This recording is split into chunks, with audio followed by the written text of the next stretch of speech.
Channel open. Welcome back to WeeklyTrek, a proud member of the Tricorder Transmissions podcast network and presented in partnership with TrekCore.com. I am your host, Alex Perry. What's today's date? The date.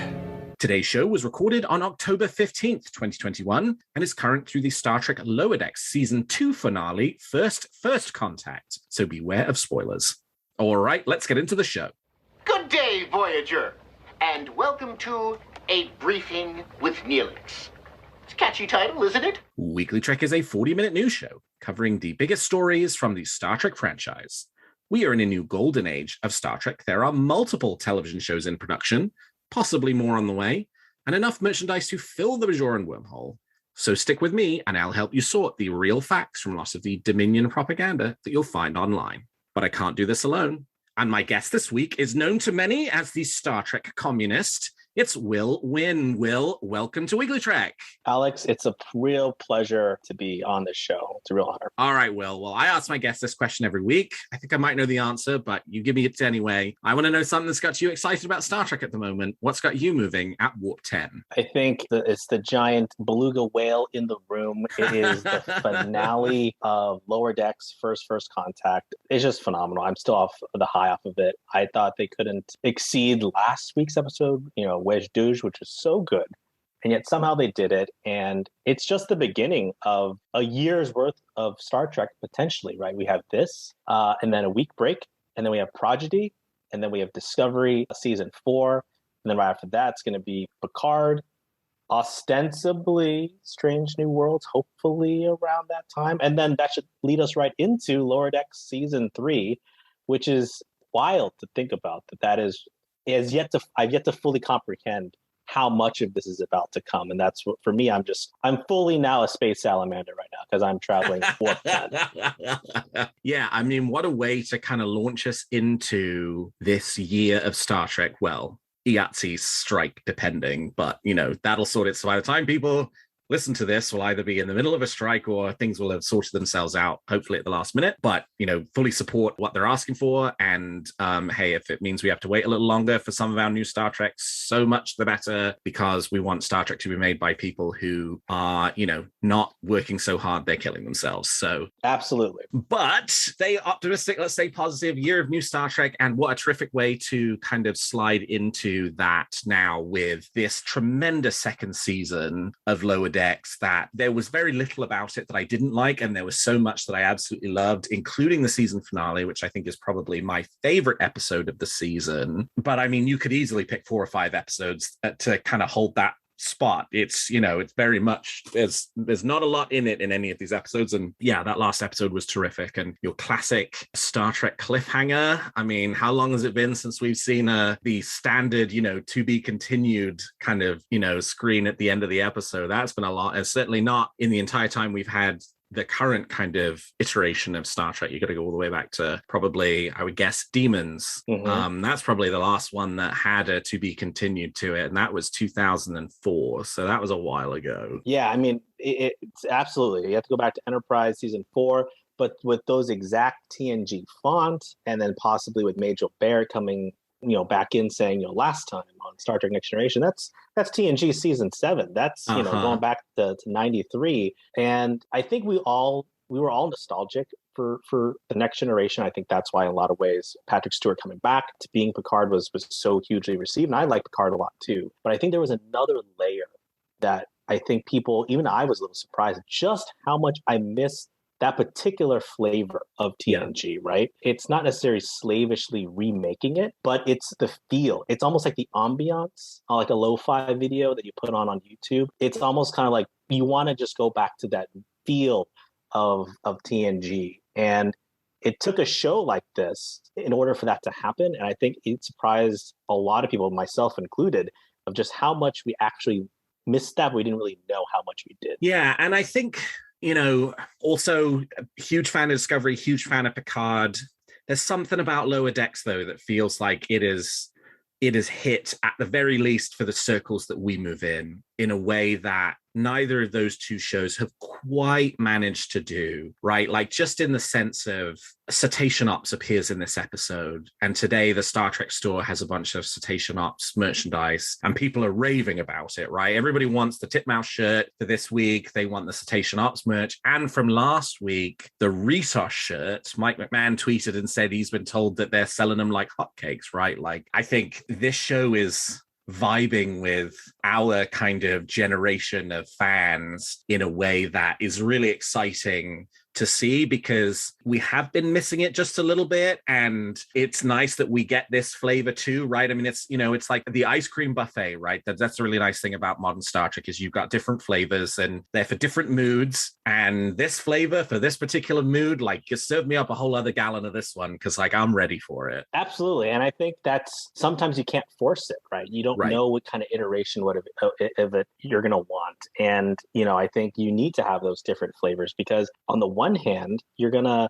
have the same people that if it was, you know, a next generation, you know, remake by remake, they'll say, you know, the franchise is dead, you know, creatively. It's bankrupt. It can't say anything new anymore, right? There wouldn't be wrong if they said that, if it really was a TNG remake. And as much as I like the Orville, and I like it a lot, there's a reason why Lower Decks hits on a different level than the Orville does, is because although Lower Decks it faithfully recreates TNG's environment, it's also the first comedy, it's also the first adult comedy, and it's also saying and deconstructing Trek in a different way than just a shot-by-shot kind of remake or reskin. That's why I think it kind of is in its own lane, but it needs other shows. Lower Decks wouldn't happen without Discovery, wouldn't happen without Picard, wouldn't happen without the JJ movies and the 3 movies that came out and all those types of stuff. And for people that want to say that, you know, it should just be back to the 90s Trek, we did have a lot of 90s Trek. It was TNG, DS9, Voyager, then they had Enterprise. I mean, as much as I also like Voyager in a lot of ways, it was basically TNG season 8. In a lot of that latter half of Voyager was very much just TNG type stories. And even in Enterprise, the first 2 seasons arguably had a lot of TNG-esque stories. And I like all of those shows, don't get me wrong, but I think there's a little bit of revisions to say that the Berman era Trek, which I enjoy a lot, was this complete thing that we need to go back to. There's a reason why it ended in 2005 the way that it did. So for me, it's just really great to have, actually, I see what they're doing now. There really are different flavors. Prodigy is going to be its own different thing. It's going to be really great. And then Picard, who's to say what's going to happen in season 2 and 3? Yep. And then Strange New Worlds, it's not going to be like Enterprise. It's not going to be like TOS. It's going to be its own thing too. All right. Well, with that, let's turn to the week's top stories. There's a war going on, and I'm a reporter. On Wednesday, October 13th, William Shatner, that is Captain Kirk himself, became the oldest man ever to have gone to space at the age of 90, aboard one of the commercial Blue Origin rockets built by Amazon founder Jeff Bezos. The rocket, which climbed to an altitude of 66.5 miles beyond the internationally recognized boundary for space, the Kármán line, spent several minutes in space before returning safely to planet Earth. Shatner, who rode alongside one of Blue Origin's vice presidents and 2 paying customers, as they did not hesitate to remind us, was visibly moved by his experience upon returning to Earth.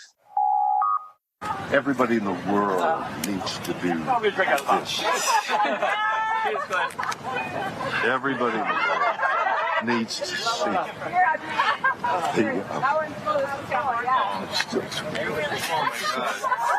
it was unbelievable. I mean, you know, the little things of weightlessness. But to see the blue color go whip by, and now you're staring into blackness. That's the thing. The covering of blue, this sheet, this blanket, this comforter of blue that we have around us. We think, oh, it's blue sky. And then suddenly you shoot through it all of a sudden, as though you whip off a sheet off you when you're asleep, and you're looking into blackness, into black ugliness. And you look down, there's the blue down there, and the black up there, and it's just, there is Mother and Earth and comfort, and is there death? I don't know. Is that death? Is that the way death is? Whoop! And it's gone. Jesus. It was so moving to me. This experience has been something unbelievable. You see, yeah, weightless, my stomach went up. And God, this is so weird. But not as weird as the covering of blue. This is what I never expected. Oh, it's one thing to say, oh, the sky and the thing and the fragile. It's all true. But what isn't true, what is unknown until you do it, is there's this pillow, there's this soft blue. Look at the beauty of that color. And it's so thin. There's certainly a lot one can say about William Shatner. He is a complicated man with a complicated legacy, but it was moving to see him reflect on his brief experience in space. And it was very brief. They were only beyond the Kármán line for about 2 to 3 minutes. And video from inside the capsule while experiencing zero gravity above the Kármán line shows a Shatner fixed to the window, watching the Earth below him, rather than some of the more energetic zero-G maneuvers of his fellow passengers. I will say, though, while I found Shatner's experience of going to space quite moving, let's not forget this is a crass commercial exercise by Amazon co-founder Jeff Bezos. I have a lot of complicated feelings about what happened this week, and I can pretty safely say that unless Bezos wants to send any other Star Trek luminaries into space, I'm done giving him the attention that he is clearly wanting from those around him. But it was very cool to see Captain Kirk in space. Will, what was your reaction to the news of William Shatner's brief spaceflight this week? I think I'm on the same line with you, Alex. I think it's very contradictory, right? So for me, I'm a Marxist. My career name is Star Trek Communist. So I view it in all its contradictions, right? So on the one hand, it's amazing that human technology and human technique and human labor power and human intelligence was able to make this possible, right? It is amazing, right? It's a technological feat. And in something like this, it's a collaboration of so many efforts to actually make this possible, right? And that should be celebrated. But the question is always, at the end of the day, who can enjoy, right? Who can enjoy that benefit, right? And as Shatner himself said, the thing that moved him, right, was him being able to see this kind of literally out of this world experience. Now it changed him, and this epiphany that he had, and he wished others could see it.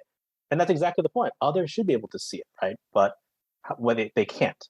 And why is that, right? Because there's a profit motive to be made. They're only doing this because Jeff Bezos has so much money. He's the richest man alive, right? That in a lot of ways, he's so obscenely wealthy now he has the ability to kind of just go recreationally into space. And he's trying to kind of pretty it up to say, hey, this is what the Star Trek vision was, right? To send someone into space and all that kind of stuff. And no, it's not really, because it's always been about not the going into space. It's when you're in space, how you get to space, how you actually work collaboratively together. There is no profit motive in Star Trek. They talk about it, right? They talk about the fact that they in First Contact, they work to better ourselves and the rest of humanity, right? And Amazon and how it treats its warehouse workers, how it produces its wealth that literally accrues to one man. And this one man is then able to just send people on rockets. It's very reminiscent of that banker in the neutral zone in that episode of the TNG, right? Where he's cryogenically unfrozen. And the first thing he asks is like, ask me about my accounts. I got to call my stockbroker, right? That's the same mentality, right? And in Next Generation, it was rightfully said that it was an outdated, outmoded mentality, right? And it's no different with Bezos here now. This should be available to humanity. There should be no restrictions on whoever can donate an obscene amount of money to also barely be in space, by the way. Which is congratulations that they were able to barely be into it. But I think that's the contradictory nature of this type of stuff. And I understand why it was trumpeted the way that it was. But for me as a Star Trek fan, you kind of also have to kind of take it with a grain of salt. I know some people were really inspired by it, and you don't want to necessarily be that kind of jerk to say it. But you also at the same time be like, this changes nothing for the vast majority of people on planet Earth. And Star Trek was always about the human condition, right? The human adventure just beginning. And unfortunately, human adventure there's still a lot of suffering right out here on this planet. So this one man's vanity project is not actually the Star Trek future. The Star Trek future is everyone has figured out how to resolve their problems on Earth so they can actually explore the stars together collectively. And it's not just one person gets to like Quark buying his ticket off of Deep Space Nine because the Dominion's coming, right? So for me, that's where it's very contradictory. Yeah, the United Federation of Planets does not start with Captain Kirk going into space as a free ride from Jeff Bezos, right? Like, that's not what's happening here. And I think it is really important that we sort of look at this realistically. And as much as it was exciting to watch and it was moving, it's also just like, okay, but now it's now Shatner's done it. It's only available to, the billionaires and the multimillionaires who can afford to pay for that kind of experience. And so, yeah, it's very complicated, but couldn't let a Star Trek news podcast episode go by without acknowledging Captain Kirk's ride to space. So we'll leave that one there, and everybody can feel the way they feel about it. Well, while Star Trek fans are rightfully buzzing about this week's second season finale of the show, which we were buzzing about just a few minutes ago, that's First Contact, let's not forget what a triumphant achievement last week's episode Wedge Dooge was. And to do that, we have a new interview this week from Trek Core with Mike McMahon about how the episode came together. This season, after everything so far, I really wanted to go big again at the end and have it feel exciting, McMahon said. For Wage Juge, I didn't want to do another movie, but I wanted to again break the Lower Decks format and expand what the show could be. We have such a great time writing this season, and it struck me how, as much as I loved the episode like where Riker went and worked on a Klingon ship, and there was all that great Klingon stuff in Deep Space Nine, it blew me away that we never had spent that kind of time on a Vulcan ship. I had just been thinking a ton about T'Pol and how much I loved Vulcans and Spock, of course. I had been trying for a while to figure out how to get T'Pol on Lower Decks, but the time frame just doesn't work, Almost in a flash, I just realized that I wanted to see the Lower Decks of other ships, like on the Vulcan ship and on a Klingon ship. That was the beginning of it. I want to spend time with Vulcans, I want to spend time with Klingons, and I wanted to feel cinematic.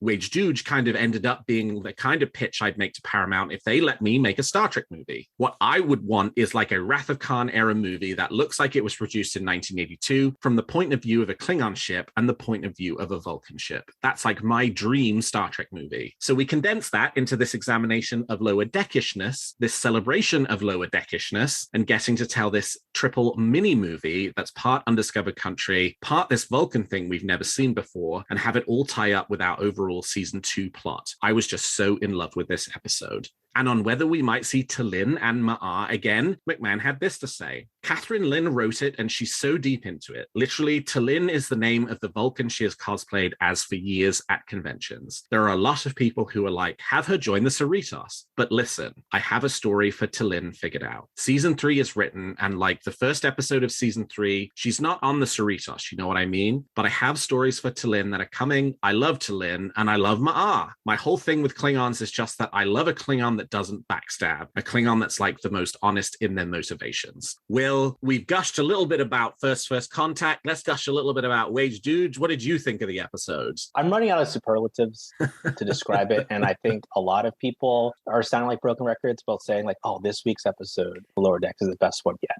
But in this particular case, it really is true, and I feel like it's so close, Wedge Dooge and First Contact, in terms of, it's really hard to say the best, right? Because they're all really good, right? So you're kind of splitting hairs in a lot of ways. And in a lot of ways, I want to say Wedge Dooge kind of edges it out just a little bit. And I'm going to say just a little bit, just because it breaks the mold so effectively. And those are the best Treks that I love. I love Deep Space Nine. I love Lower Decks because they're the most unconventional of the Treks. And this one was, Wedge Dooge was like the Lower Decks episode, or the Lower Decks Deep Space Nine episode, in the sense that we got to see other alien perspectives in a way that you haven't really seen since Deep Space Nine, right? When Deep Space Nine, you got to see a lot of Gowron and Martok and Wei Yun and Damar and all of them, right? And Rom. Here, introducing all these new characters, weaving it into the Cerritos storyline, tying it back into the Packlet storyline. And they do it in 25 minutes, which is amazing to me. It's mind-boggling to me that they're able to, it's so tightly wound. And for me, I think it's one of those, now it really shows you the confidence of the show, that they can break, like, you think you know the Lower Deckers, there are other Lower Deckers too, which is a brilliant concept, because in fact, that's totally true. And in fact, they probably also share the same interests. They have the same concerns, right? And it's like, that's the ultimate Star Trek story. It's like, oh, you and I are not so different, right? So I think it's very true about the Vulcan stuff, though, because that's one of the best things about Enterprise is the deep dive they did on the Vulcans. And even then, we didn't really see a lot of stuff on the ships, right? We kind of saw little high command stuff with Soval and that kind of stuff. But you're right, we didn't really see how a ship interacted. And then here, the fact that they actually operate their own ships in the 24th century, right? Which is another piece of world building that this episode just did. Like they've established, like they clearly have their own fleet still, which would make sense. It's a federation of planets. Doesn't mean they just subsume themselves completely into Starfleet. It's all of those little bits. And I think it's amazing. For me, I'm just like, wow, what are they going to do for season 3? Because I think they felt the pressure in season 2. They knew they had to come up to follow up from Crisis Point and No Small Parts. But now I think this is one of those things where this could be the start of something where you could see it actually, I think, influencing potentially the live action shows. Sure. In the same way that Rebels and Clone Wars eventually became so good that eventually it looped back around and influenced Mandalorian, right? And I think Lower Decks has that potential now to be so good, it's going to loop back and it's going to influence the live action shows. Yeah, and it's interesting you were saying, it's that sort of commonality of lower deckers across the different kinds of ships. To me, it almost takes a step further than that too. And I'm not supremely intelligent for having figured this out. McMahon said it in another interview, which is that T'Lyn is the mariner of that Vulcan ship and Ma'ar is the Boimler of the Klingon ship. And he was sort of approaching it of, he wanted to have this big development in the Pakled storyline, but he didn't want the Cerritos to be kind of right in the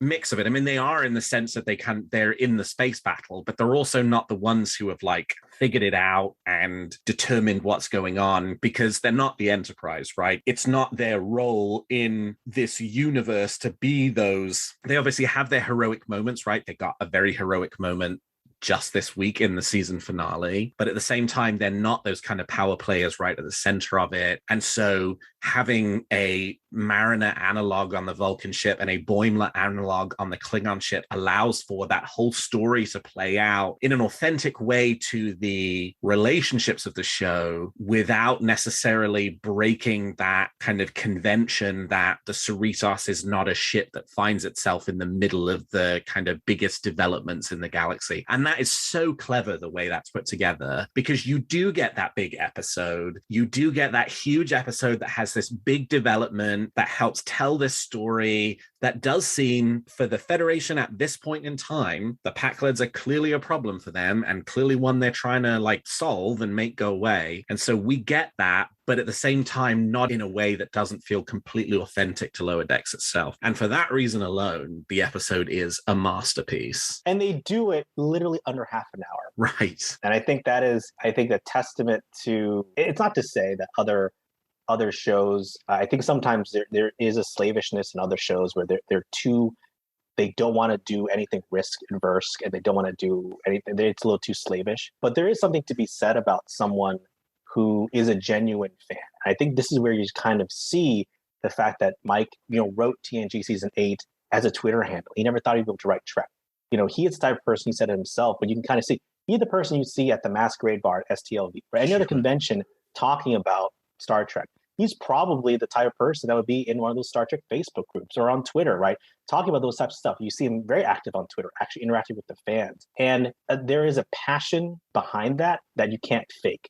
That's very genuine. And the people that want to craft those types of stories, they kind of understand it because they're fans themselves too. That can also obviously go in its opposite direction too. And there needs to be some sort of push and pull, like with Nick Meyer, who wasn't a big Star Trek fan, but he needed that influence to kind of take Star Trek to the next level with Star Trek 2. But I think there is something to be said too, like I said, to have someone that says yeah, I grew up watching Deep Space Nine and Voyager. I grew up reading the technical manual.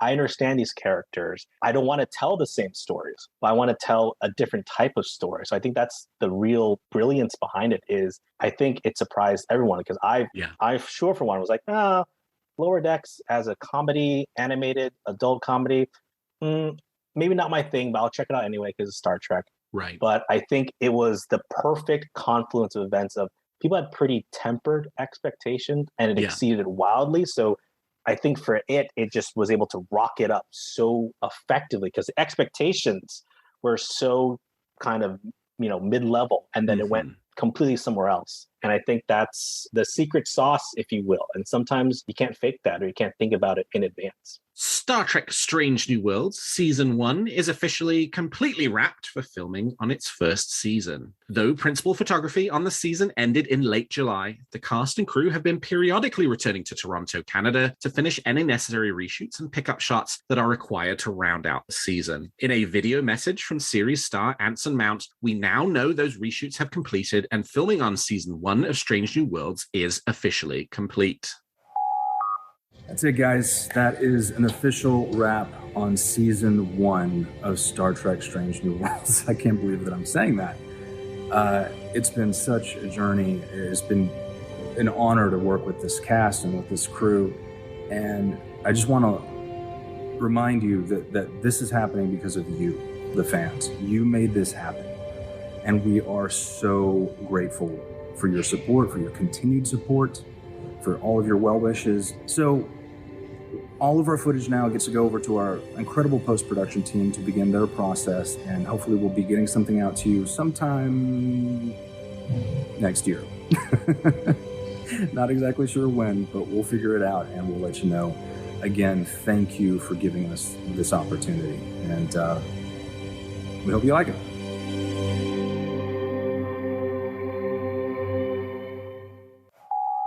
We expect to see Star Trek Strange New Worlds sometime next year. Will, are you looking forward to returning to the Enterprise with Captain Pike? I am. And I think this is, again another example of you never know where something's going to take you.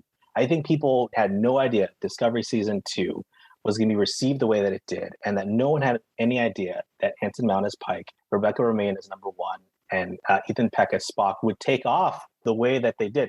I certainly was not clamoring for yet another prequel. I was like, oh, another prequel again. Yeah.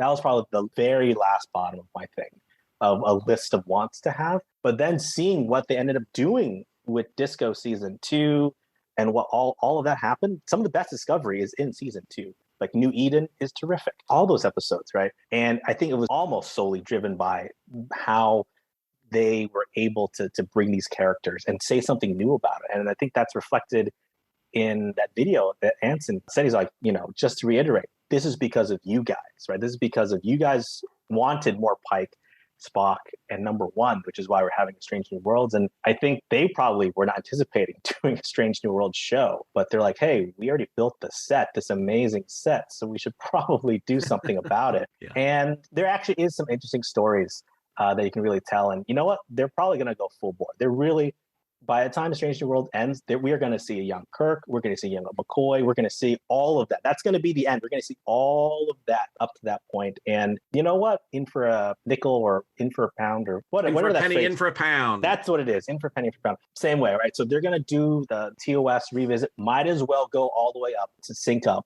And I think it's going to be a real terrific show. Yeah, I'm very excited for this. And it's funny, the more time passes and the more new Star Trek we see and are exposed to and gets previewed for us, the more it is starting to feel to me like we really are in the middle of a long conversation between the franchise runners, right? The producers, the writers, all of that, and the fan base as a whole. And that, yes, the people who run the franchise, the Alex Kurtzmans, the Akiva Goldsmans, the Henry Alonso Myers, the Terry Matalas's, the Mike McMahons, the Kevin and Dan Hagemans, they're not going to slavishly listen to everything that we want, right? A, because we don't have a unified perspective on exactly what it is that we want, and B, just because we want something doesn't mean we need something, and doesn't mean that once we get it, we'll necessarily value it in the way that we thought we would have in the wanting, right? The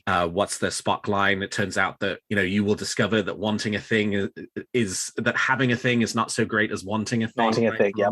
I think that's very true for fandom. But I think the Strange New Worlds announcement, a little bit of the reset that seems to be happening in Picard, right? All of these pictures of, this great starship that they seem to be on after having done no sort of traditional Starfleet stuff in the first season. A lot of the lower deck stuff that we've been seeing, it really does feel like, they really are listening, right? They're not always going to take our advice. partially because that advice is not always in tune with itself. But there is this conversation that's playing itself out about what do we want and what are they, and how much of that are they willing to give us, and how much of that do they think that artistically is the right direction to move in. And Strange New Worlds is like the cherry on top of the cake, right? Because it is literally the show that the fans asked for. They then turned around and went, yeah, okay, sounds great. And now there's 10 episodes in the can of that, and hopefully a lot more to come. Yeah, I think it, like I said, with everything else, it's a balance, right? And Picard is a great example of that. There was tremendous, almost the expectations were overwhelming. Yeah. Right. And I think it's fair to say that the reaction to it was mixed at best. I actually like Picard a lot. Me too. I actually like it a lot. But at the same time, I think a lot of people were, the reaction was so polarized because the expectations was so high and people wanted Picard back, right? You know, Patrick Stewart's doing Logan and he's doing terrific work. Why is he not back doing this type of stuff, right? And then, you know, it's one of those, be careful what you wish for it, because when it comes, it's not exactly what you thought it was going to be, and suddenly it's a betrayal. You know, it's a cash grab, and it's like, it's a little overblown, it's a little overwrought, right? And I think in a lot of ways it needs to, and hopefully I think Picard is, I think, course correcting in a lot of ways, but hopefully I think in some other ways, I hope it doesn't overly course correct, because I think there's a tremendous amount of potential and interesting storylines that were in Picard season 1. The pilot is actually one of the best pilots I've ever seen. Remembrance is terrific. Yeah, totally. I watched it like 10 times. It was that good. Me too. And I think sometimes an overcorrecting, you know, would be, you know, kind of in the same way that you overcorrected TNG season 1 or any of the season 1s of a lot of season 1s of Star Trek. It's like you don't know where it's going to go, right? So you need to kind of let it percolate. And I think you're starting to see that. I don't think they anticipated, like you said, they were going to have a brand new Starfleet ship in season 3, but now we're getting all of these shots. It's almost kind of like, I guess people want that LCARS, right? So let's bring it back, right? As long as it's in service of a good story, as long as they can still tell something interesting, I think we're good. But I think Discovery is also another example of that, of you can kind of really see it was being torn in so many different directions. But then once it finally settled into what it was, I think it's terrific, and it's still going to be terrific. But you can really tell early on, it was like, is it an anthology show? Right. Is it a prequel? Is it the Cage? I mean, what is it going to be? Is it the Mirror Universe, right? And I think in a lot of ways, for all of the turbulence sometimes about Star Trek, I think compared to like something like Star Wars, I think there's a much more unified vision of kind of where Trek is going to go, precisely because each show has a different flavor. And if you don't like it, that's great. There's gonna be another show that's gonna be completely different. You may like it too. So that's actually probably the smart way to do it, because there's no possible way to have a unified story. But why should there be? Because that goes against IDIC. There should be infinite combinations to this thing. There's so many ways to tell this story. And lastly, this week, we've still got a few Star Trek Day stories, and I was looking for the right guest to talk about this next one with, and Will, you are it. GOG.com, a digital gaming distributor who are best known for remastering classic video games to make them playable on modern PCs, have released a number of classic Star Trek games on the platform that will allow even tech Luddite idiots like myself to relive the Star Trek games of my youth. Yes, I can't believe Star Trek games from my youth were being called classic, but here we are. GOG.com has made available Star Trek Elite Force 2, Away Team, Hidden Evil, Starfleet Command 3, and Bridge Commander on the platform, and promise that Star Trek Armada and Armada 2 will also be joining the service soon. Each of the games is available now to play through GOG.com for only $9.99 a piece. Will, I said I've been waiting for the right guest for this story because I wanted to find someone who had also played some of these classic games, and you told me that you have. So how much are you excited to potentially dive back in and replay some of these classic video games? I'm so excited. I've already played 2 of them. I literally already played 2 of them. Which ones? I played the original Elite Force and Bridge Commander, right? This was like a week and a half before you even asked me to be on the show about this stuff. I was already like on it, because GOG does a brilliant thing. It makes running these games, which back in the day when running Windows 98 was still a pain to run. How can you run it now on a zillion operating systems later? How can you run this type of thing while finding those 5 disc set that you got? So it's wonderful. It's a remarkably simple install, and it runs perfectly, right? And it holds up in the sense that it still gives me the same joy that I got when I was playing it in like 98 and 2000. Of course, the graphics don't look as good. Sure. Of course, they look very dated. But that doesn't matter. The fact that Elite Force what was so great about it was that it gave you a full walkthrough of Voyager, years before massive online role-playing games were a thing. So that you could kind of walk and sort of talk to Neelix, not really, but like walk to Neelix, go talk to Tuvok, right? It was really cool. And you got all the voice cast, right? Especially in the expansion pack when they added in Jerry Ryan's voice later on. And yes, it was a shooter that was based off of like Unreal. So it was a little like un-Star Trek. Even the tagline was set phasers to frag, which even when I was like 12, I kind of rolled my eyes at like, they're trying really hard, like trying too hard. But it actually was a really good story because it was actually, I think, written by some Voyager writers. And I'm pretty sure, I don't know if it's apocryphal or not, but I think when they got some of the voice cast to read through the storyline to Elite Force, they're like, this is better than some of the episodes we get. Which, I like Voyager, but I think it's true. I think a lot of Voyager episodes are pretty okay. And Elite Force is actually a really good storyline. You're like, wow, I wish you could actually have this on the show. Like you could have Ensign Monroe and the Hazard team. Like that is a little bit of world building that kind of Lower Decks kind of does. It was Lower Decks before Lower Decks in a lot of ways because those are all ensign level. They're all crewmen aboard Voyager. And it was really neat to be able to do that. And then I think Bridge Commander is a magnificent game in its own right too, because it really masters, I think, the fact that you're on a starship. Yeah. I mean, yes, you're shooting a lot, and you're basically going battles all the time, which is fair enough. But at least it gets the feel of you're actually sitting on a bridge. There's a con, there's a helm, there's all those different types of stations. Where I think now you kind of get those games now with a lot of the simulators that are happening with Bridge Crew. But back in like 2000, I think this was like a big deal because at that time, the only other games that were flight sims, I was a big Star Wars fan too. It was like X-Wing versus TIE Fighter. And those are fun. But it felt very much like a fighter dogfight, right? How do you actually slow things down to feel like you're in a naval ship? And it did a really terrific job, and it actually holds up really well graphically wise. I think better than Elite Force does. So for me, I think it's just the beginning of a mini renaissance of those types of games because I think after 2000, 2003, there was a real dearth of any types of games. It was like a big drop off. And even now, it's still kind of outside of STO, there really isn't a lot. And it was around this time. It was in that golden era of 90s Trek where like it was lucrative to kind of make these games. And that was the sweet spot. Yeah, it's like I never played Bridge Commander. I played Elite Force. I didn't play the second one, but I did play Away Team and I played Hidden Evil. And like, Hidden Evil is a game that would never exist today. It's a sequel to Star Trek Insurrection. It's so based off Insurrection. I remember playing it. I'm like, wow, they're really leaning into the Baku again. Into Soda again. Yeah, it is a whole video game that is a sequel to a Star Trek movie that a lot of people didn't like very much. And I remember the game was fine. It was not, but I had fun playing it. And I've not had the opportunity to load any of them up yet. What I'm really waiting for is Armada, because I loved that game. I played that into the ground. And if there was any other classic Star Trek games they were going to bring onto the platform, there are two more I would want. A Final Unity, because that was the video game that got the closest in my mind to replicating an episode of Star Trek. And as you say, it's not just the like pew pew shoot 'em ups, which a lot of video games are. And Birth of the Federation, that's the other one. That game I spent a lot of time with that one. But I think at some point I got to sit down and next time my wife's out of town, I got a weekend to myself. It's going to be sit down with Away Team and the USS Incursion and oh god, what was the name of the captain? Marcus Raffelian. Yep. Sounds like Gladiator, basically. Yeah. And I remember thinking he was just the coolest character. It was. I remember that game being that and Armada. I remember not being very good at those games because they're a little strategy based. Yes. Because I was a simple shoot 'em up guy or dogfight guy. I was very good at that. But like the strategy games, I remember Armada being really hard for me because of the resource gathering, just like StarCraft.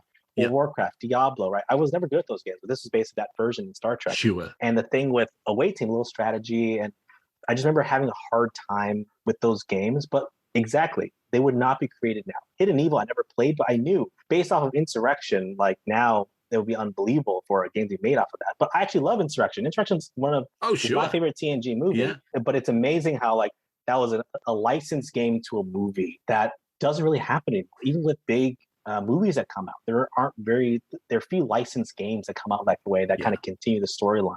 And like I said, it was just because of the fact that Trek was big then and they could kind of do these little, and they could get Brent Spiner and Patrick Stewart to come back, keep on doing voiceovers, keep them coming back doing those video games. And after 2003, 2004, it just wasn't in the cards anymore. But it's nice to have them back. It's like old friends. All right, we've talked about the facts, and now let's speculate on what's going to happen in the future of Star Trek. You make some very good points, Captain. But it's still all speculation and theory. So each week, I and my guest give you a wish or theory we're nurturing about any of the shows or the future of the franchise. So Will, let's hear your theory or wish for this week.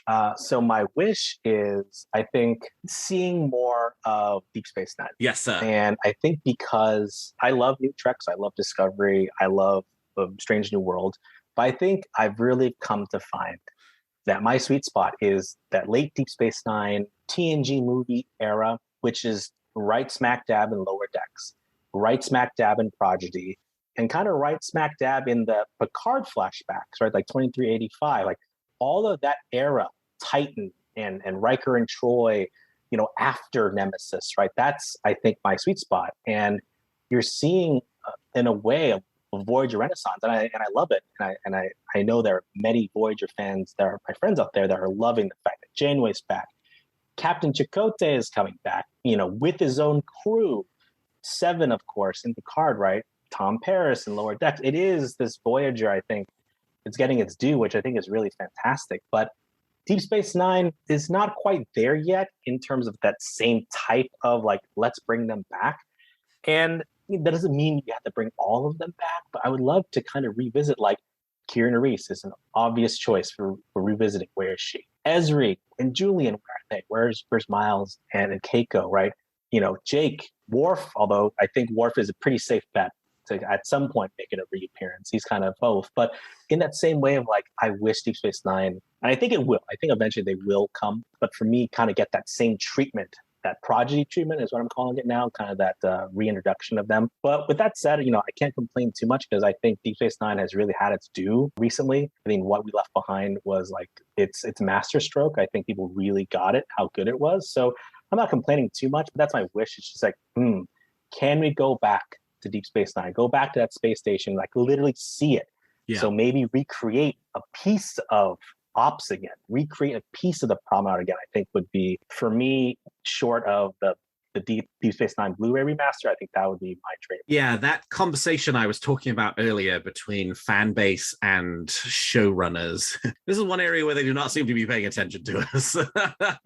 Right, like, you know, terrific Voyager is obviously having a bit of a renaissance, as you say. It's sort of, you know, having its heyday and time in the sun. But yeah, where is the love for Deep Space Nine? There's a lot of Deep Space Nine fans out there, and so... And we've not gotten that thing yet, right? Like, we've not gotten that cameo, that concept, that explanation, even, you know, and I guess we're sort of, you know, maybe hoping and praying and keeping our fingers crossed that there'll be something in Picard season 2 that will do that, you know, from the very first teaser with the Reckoning tablet. But yeah, we've not gotten it yet, and it's well past time. So I'm 100% with you on that.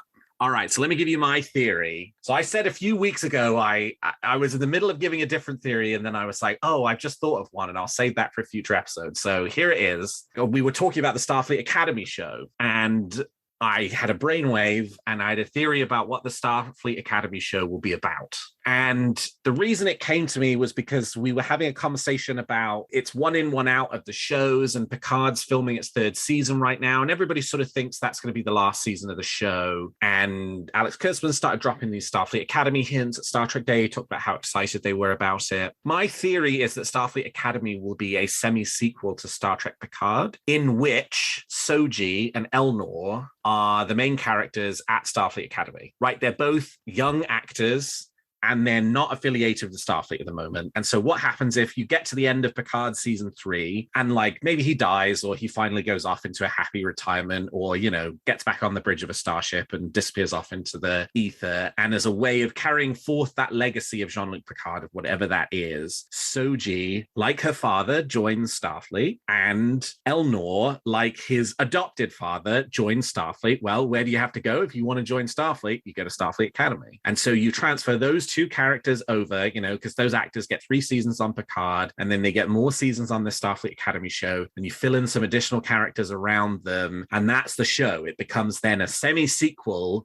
for Star Trek Picard, with just, sort of like Worf jumping over from the Next Generation to Deep Space Nine. It's not a sequel to the Next Generation, but it is that same character and continuing on telling their stories and their life. Will, what do you think of that? That's a brilliant theory. Oh man, this is why I love this show, because that is so efficient and kind of ingenious to kind of how smoothly it would lead into, because you're exactly right. They need to have a bridge show or a show that kind of fill the gap, because I think, as you've mentioned before, it looks like they're not in a rush to make new shows. One show kind of has to kind of take that step back, and arguably Picard would be the one, because Patrick Stewart inevitably won't be making this for 7 seasons, likely not, right? So at some point it will stop being about him. So where do you go?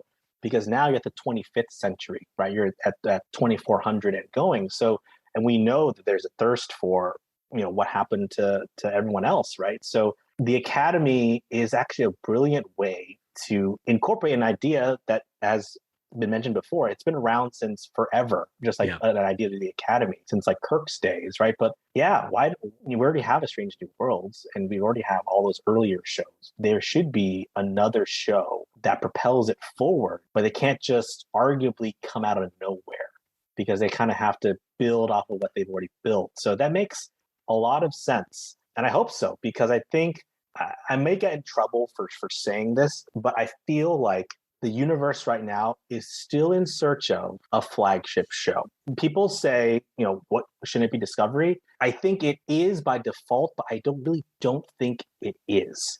And I don't know if it's just because of the time period that was set in, because there's, I think, so much of a late interest in the TNG era, because I think in a lot of ways the TNG era has surpassed TOS in popularity overall in the aggregate. I think it's still searching for its like flagship show. And that's not to down Picard, that's not to down Lower Decks or even Strange New Worlds, but like the flagship show that could be TNG, basically, right? So how do you get to that point to be like another TNG type show where it's a 7-season show in that universe that kind of tells those types of stories? Is it Strange New Worlds? Maybe, but I feel like it needs almost like that post TNG aspect to it to really take on that mantle. But I don't know, that's just my own personal thoughts, and I think they're still kind of searching for it. And I think with the success of these Lower Decks and Prodigy coming around too, they may feel that they need to kind of have a quote unquote more conventional show. That's what Strange New Worlds was. We got to go back to episodic storytelling, right? But there might just have to be like another just